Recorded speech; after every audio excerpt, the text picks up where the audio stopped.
most people were concerned, and their major concern was the effects. What is this vaccine going to do to me? Is it going to render me impotent? I mean, it may sound like something funny, but it is a real concern.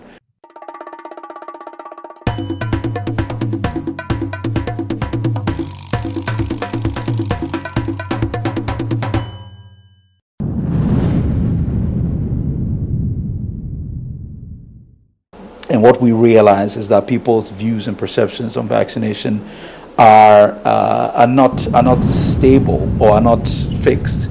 People's views evolve with the virus and their perception of the virus and what the threat is, both to them and to their communities. We interviewed close to 2,500, actually it's 2,345 people, almost an equal distribution of males and females.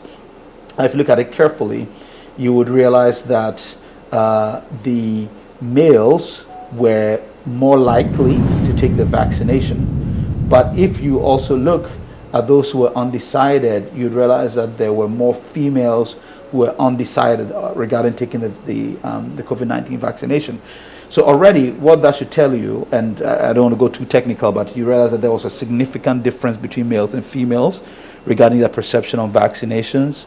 So that should tell you that men and women are thinking differently regarding vaccination. What that should tell you is the approaches towards convincing people should be tailored to meet their needs based on their agenda. And so that's really an important finding that came out there. You look and you see that for the age groups, it's just amazing. The older you are, perhaps the more likely you are to get vaccinated, particularly for those who were 45 and above. For the younger, they were much less likely to get vaccinated and much more undecided.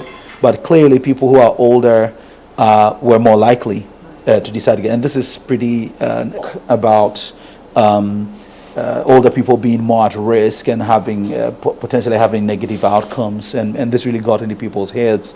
Not only that, but people would pressure their parents or their grandparents to go get vaccinated because they're not ready to hold a funeral just yet. And this is where I think the rubber hits the road. I'm not well informed about the possible effects. That means most people were concerned, and their major concern was the effects. What is this vaccine going to do to me? Is it going to render me impotent? I mean, it may sound like something funny, but it is a real concern that people have. And I don't know what it is about us Ghanaians or Africans, but you know, the sexual potency seems to be a very crucial going concern in every area of our lives. And it's a signal that this is one area where perhaps we need to pay more attention to how people process this kind of information and how they link events to their sexuality or sexual performance is really important.